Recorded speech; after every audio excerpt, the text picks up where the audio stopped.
சில பேரை கூப்பிட்றதுனாலே வீட்டுக்குள்ளே பிரச்சனை வரும். நான் சொன்ன மாதிரி இந்த ஈஸ்வரி அந்த வார் நிச்சயமாக அந்த வீட்டுக்குள்ளே ஏதோ ஒரு சண்டை கூச்சல் குழப்பம் நடந்துக்கிட்டே இருக்கும். இவங்க விரும்பினாலும் சரி விரும்பலனாலும் சரி போராடிக்கிட்டே இருப்பாங்க ஏதோ ஒரு இடத்துல.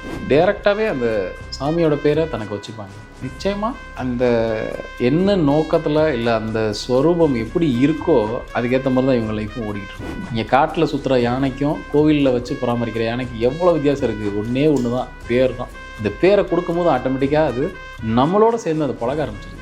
அதே மிருகங்களை கொண்டு வந்து ஜூவில் வச்சோம் அப்படின்னா அதுக்கு ஒரு பேர் கொடுத்துட்றாங்க. உடனே ஏதோ ஒரு பேர் அந்த பேரை கொடுத்துட்றாங்க. அந்த சிங்கத்துக்கு புளிக்கலாம் அந்த பேரை சொல்லி அந்த ஜூ கீப்பர் அங்கே இருக்கிற நபர்கள் கூப்பிட்டாங்கன்னா வருது இல்லையா, சாப்பிட்றதுக்கோ எதுக்கோ ஒன்று அவங்க கூப்பிட்டு அழைக்கிறாங்க அப்படின்னா வருது இல்லையா. அப்போ அந்த பேர் தான் அந்த மிருகத்தை தான் மிருகங்கிறத மறக்கடிக்குது. உங்கள் வீட்டில் வளர்க்கப்படுற ஒரு செல்ல பிராணிக்கு, ஒரு பூனைக்கே நீங்கள் வந்து டைகர்னு பேர் வச்சு பாருங்களேன், அது எவ்வளோ ஆக்ரோஷமாக வேலை செய்யுதுன்னு. நீங்கள் வளர்க்குற ஒரு செல்ல நாய்க்கு டைகர்னு பேர் வச்சு மட்டும் பாருங்களேன், அதை நீங்கள் கட்டுப்படுத்த முடியுதான்னு பாருங்கள்.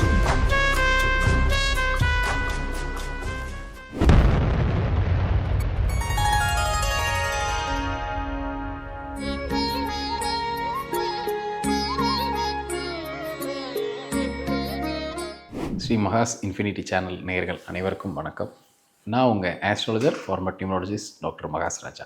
ஜோதிடம் சார்ந்த எண்கணிதம் சார்ந்த நிறைய விஷயங்கள் பார்த்துட்டு வந்துக்கிட்டே இருக்கோம். நிறைய சந்தேகங்கள் எங்கள்கிட்ட நீங்கள் அனுப்பிக்கிட்டே இருக்கீங்க. அதுக்கு எங்களால் முடிஞ்ச அந்த தீர்வை நான் கொடுத்துட்டு வந்துக்கிட்டே இருக்கேன் ஒவ்வொரு எபிசோட்லேயும். அந்த வகையில் இன்றைக்கி நம்ம பார்க்க இருக்கிற ஒரு டாபிக் என்ன அப்படின்னா நேம்ஸ், பேர்கள். பேருக்கு உண்மையிலே இவ்வளோ பவர் இருக்கா?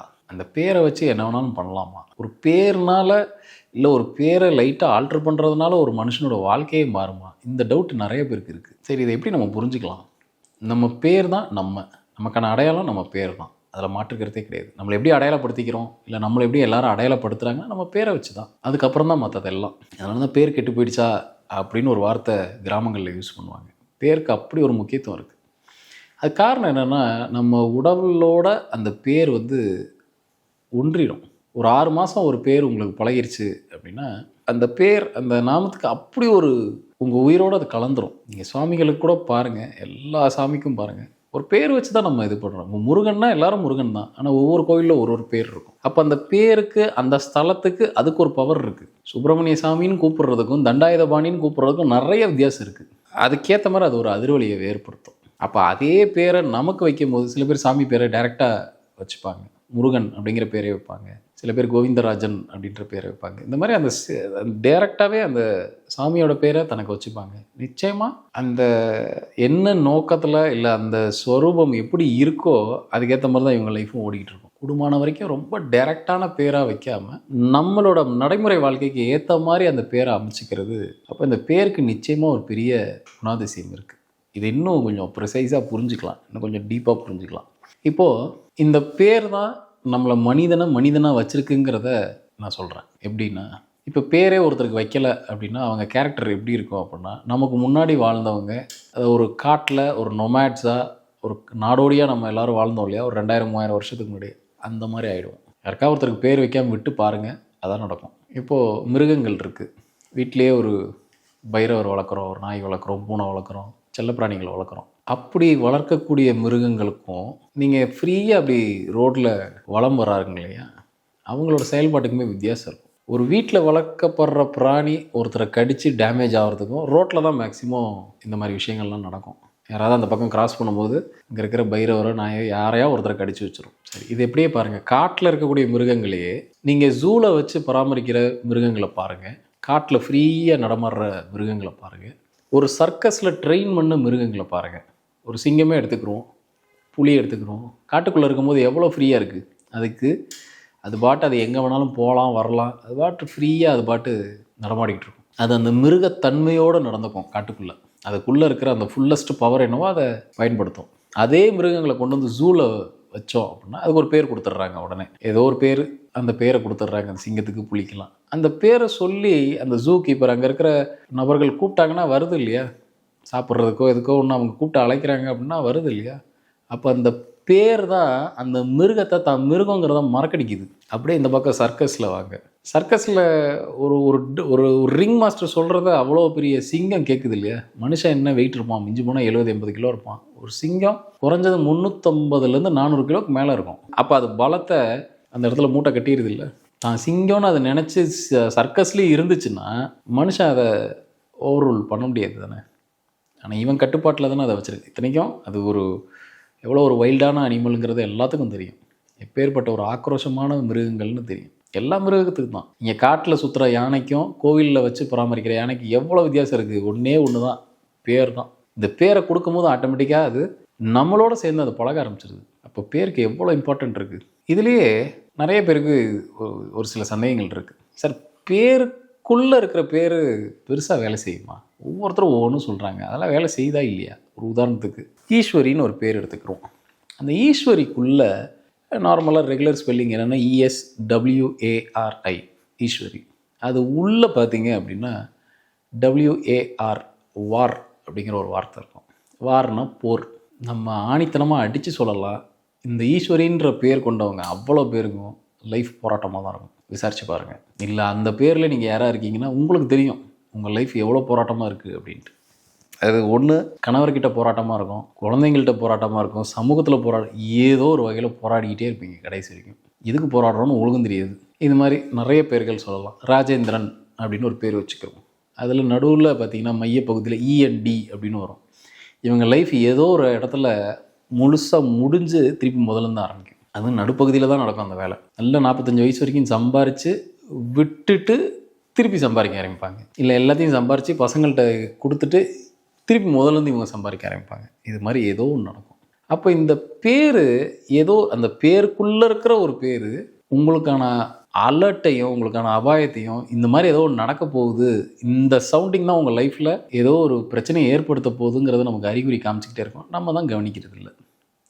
இல்லை சார், முதல்ல பேர், அப்புறம் பேருக்குள்ளே இருக்கிற பேர் கண்டிப்பாக வேலை செய்யும். உங்கள் வீட்டில் வளர்க்கப்படுற ஒரு செல்ல பிராணிக்கு, ஒரு பூனைக்கே நீங்கள் டைகர்னு பேர் வச்சு பாருங்களேன், அது எவ்வளோ ஆக்ரோஷமாக வேலை செய்யுதுன்னு பாருங்கள்.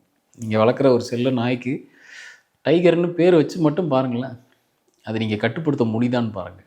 நீங்கள் வேறு ஏதோ ஒரு பேர் வைக்கிறதுங்கிறது வேறு. இப்படி டைகர்ன்ற ஒரு பேர் வச்சு பாருங்கள், அது எப்படி ஆக்ரோஷமாக வேலை செய்யுதுன்னு பாருங்கள். இதெல்லாம் அனுபவமாக பண்ணி பாருங்கள். நான் சொல்கிற அந்த விஷயம் உங்களுக்கு புரியும்படியாக இருக்கும். அப்போது ஒரு பேரை அமைக்கும் போது அதே மாதிரி இன்னும் நிறைய பேருக்கு இருக்கிற ஒரு சந்தேகம் என்னென்னா, தீங்கிற மாதிரி முடியலாமா சார்? தீனா ஃபயர், சக்தி, சாந்தி, இந்த மாதிரி பேரெல்லாம் வைக்கலாமா? தாராளமாக வைக்கலாம். பேரில் ஒரு ஃபயர் இருக்கட்டும் அப்படிங்கிறக்காக நீங்கள் வச்சிங்க அப்படின்னா, அந்த தீங்கிறது உங்களையும் ஒரு பக்கம் சாப்பிட்டுக்கிட்டே இருக்குங்கிறத நீங்கள் புரிஞ்சுக்கணும். உங்கள் பேர்லேயே நீங்கள் தீ வச்சுக்கிட்டீங்க அப்படின்னா என்ன ஆகும்? உங்களை அது எங்கேயோ ஒரு இடத்துல சாப்பிட்டுக்கிட்டே இருக்குது, உங்களை வளர விடாமல் ஒரு பக்கம் அதை பார்த்துக்கிட்டே இருக்குது. அப்போது எண்டிங் தீயாக இருக்கக்கூடாது, முடிவு தீயாக இருக்கக்கூடாது. அதை முடிஞ்சதுக்கப்புறம் பின்னாடி ஏதோ ஒரு பேரை ஆரம்பிக்கலாம். இப்படி ஒவ்வொரு இடத்துலையும் ஒரு சவுண்டிங்க்கு, அதில் வர்ற அந்த எழுத்துக்களுக்கு, அதில் வர்ற அந்த சென்டென்ஸுக்கு, வேர்ட்ஸ், வார்த்தைகளுக்கு மிகப்பெரிய அர்த்தமும் இருக்குது, ஒரு வேல்யூ இருக்குது. அதை கவனித்து நம்ம பண்ணுறது சரி. நமக்கு ரெகுலராக இருக்கக்கூடிய பேர்கள், இங்கே இருக்கக்கூடிய பேர்கள் பார்த்திங்கன்னா ரமேஷு, சுரேஷு, சதீஷு, இந்த மாதிரி இஷ்ஷுன்னு ஒரு சவுண்டிங்கில் முடிகிற மாதிரி நிறைய பேருக்கு அந்த பேர் இருக்கும். இது ரொம்ப காமனான பேர்கள். இந்த பேர் என்ன பண்ணோம் அப்படின்னா, இந்த இஷ்ஷுங்கிற சவுண்டு என்ன பண்ணோம் அப்படின்னா, இவங்க நல்ல திறமையுள்ள ஆட்களாக இருப்பாங்க நிச்சயமாக, அதில் மாற்றமே கிடையாது. ரொம்ப ரொம்ப நல்ல திறமையெல்லாம் இவங்கள்ட்ட இருக்கும். இந்த மாதிரியான சவுண்டிங் என்ன செய்யும், இந்த இஷ்ஷுங்கிற சவுண்டிங் என்ன செய்யும் இவங்களை அப்படின்னா, இவங்க ரொம்ப வேகமாக இருப்பாங்க இல்லையா, இவங்களை அப்படியே அமைதிப்படுத்திடும். வேகமாக இருக்கிறதுனா என்ன அப்படின்னா, எங்கேயோ ஒரு இடத்துல இவங்க தன்னை சாதிக்கணும், தன்னை எதையாவது ஒரு லெவலுக்கு கொண்டுட்டு போகணும் அப்படிலாம் நினைப்பாங்க இல்லையா. அதுக்கு ஏதோ ஒரு பெரிய லெவலில் பிரேக் அடித்த மாதிரி இவங்களை நல்ல ஒர்க் அவுட்லாம் பண்ணி ஒரு பிஸ்னஸ் தொடங்குறதுக்கு உண்டான எல்லா வேலையும் செஞ்சு கடைசி நிமிஷத்தில் ட்ராப் பண்ணிடுவாங்க. நீங்கள் வேணால் பாருங்கள், இந்த பேர் இருக்கிறவங்க எல்லாருக்கும் இது நடந்திருக்கும். அப்போ என்ன தான் சார் பேர் வைக்கிறது? காம்பினேஷன், யாருக்கு எந்த பேரை கொடுக்கணும். ரொம்ப வேகமாக இருக்கிறவனை கட்டுப்படுத்தினா சரி, ஏற்கனவே ரொம்ப ஸ்லோவாக இருக்கிறவனை கட்டுப்படுத்தி நம்ம என்ன பண்ண போகிறோம்? அதனால் அவங்க ஹாரோஸ்கோப் படி, அவங்களோட நம்பர்ஸ் படி எந்த பேரை கொடுத்தா அவனுக்கு ரொம்ப சிறப்பாக இருக்கும் அப்படிங்கிறத பார்த்துட்டு ஒரு எக்ஸ்பர்ட் அட்வைஸோடு கொடுக்கறது ரொம்ப ரொம்ப சிறப்பு. ஒரு பேரை வச்சு என்ன வேணாலும் பண்ணலாம். ஒரு குட்டியாக ஒரே ஒரு லெட்டர் ஏவை அப்படி ஏற்றுறதுனாலையோ குறைக்கிறதுனாலையோ ஒருத்தர் லைஃபே பரட்டி போட்டுரும். அப்படி நிறைய பேர் அனுபவத்தில் பார்த்தவங்க நிறைய பேர் இருக்காங்க. இதை நம்ம பயன்படுத்துகிறோமோ இல்லையோ, ஃபாரினர்ஸ், வெஸ்டர்ன் கண்ட்ரீஸில் இதோட மதிப்பு என்னங்கிறது அவங்களுக்கு நல்லாவே தெரியும். அவங்க அந்த வகையில் ரொம்ப தெளிவாக இருப்பாங்க. அனாவசிய பேர்களும் வைக்க மாட்டாங்க. அந்த ஸ்பெல்லிங்கில் ரொம்ப தெளிவாக இருப்பாங்க. இதுதானா அதுதான். அதை தாண்டி எக்ஸ்ட்ரா ஒரு வார்த்தை கூட சேர்க்கவும் மாட்டாங்க, இறக்கவும் மாட்டாங்க. நம்ம இங்கே தான் இப்போ தான் அவேர்னஸ் வர ஆரம்பிச்சிருக்கு. அந்த அவேர்னஸ் நல்ல ஒரு அவேர்னஸாக இருக்குது. நிறைய பேருக்கு இந்த தகவல் தெரியாமல் இருந்தது. இதை பற்றின ஒரு புரிதல் இல்லாமல் இருந்தது. அந்த சவுண்டிங் உங்கள் உடம்புல இருக்க அதிர்வலையை டிஸ்டர்ப் பண்ணணும் கண்டிப்பாக. அது பாசிட்டிவாக டிஸ்டர்ப் பண்ணுச்சுன்னா உங்களுக்கு எல்லாம் பாசிட்டிவாக நடக்கும். சில பேரை கூப்பிட்றதுனாலே வீட்டுக்குள்ளே பிரச்சனை வரும். நான் சொன்ன மாதிரி இந்த ஈஸ்வரி அந்த வார் நிச்சயமாக அந்த வீட்டுக்குள்ளே ஏதோ ஒரு சண்டை கூச்சல் குழப்பம் நடந்துக்கிட்டே இருக்கும். இவங்க விரும்பினாலும் சரி விரும்பலனாலும் சரி போராடிக்கிட்டே இருப்பாங்க ஏதோ ஒரு இடத்துல. இப்படி பேர்கள் பல மாயாஜாலங்களை பண்ணுறதுக்காக தான் இருக்குது. நமக்கான சரியான பேரை தேர்ந்தெடுத்து நம்ம வச்சுக்கும் போது நிச்சயமாக நம்ம ஏதோ ஒரு வேலைக்காக தான் இங்கே வந்திருக்கோம். ஏதோ ஒரு விஷயத்தை சாதிக்கிறதுக்கு தான் வந்திருக்கோம். அதை நோக்கி நம்ம பயணப்படலாம். இன்றைக்கி நான் கொடுத்துருக்க எண்கணிதம் சம்மந்தமான இந்த தகவல் ரொம்ப பயனுள்ளதாக இருக்கும்னு நினைக்கிறேன். எல்லாருக்கும் ரொம்ப தேவைப்படக்கூடிய ஒரு தகவலை தான் நான் கொடுத்துருக்கேன். நிறைய பேருக்கு இது ஒரு சந்தேகமாகவே இருந்துகிட்ருக்கு. அப்போ பேர் ரொம்ப ரொம்ப இம்பார்ட்டண்ட். மீண்டும் ஒரு நல்ல சந்தர்ப்பத்தில் உங்கள் எல்லாரையும் வந்து சந்திக்கிறேன். நன்றி, வணக்கம்.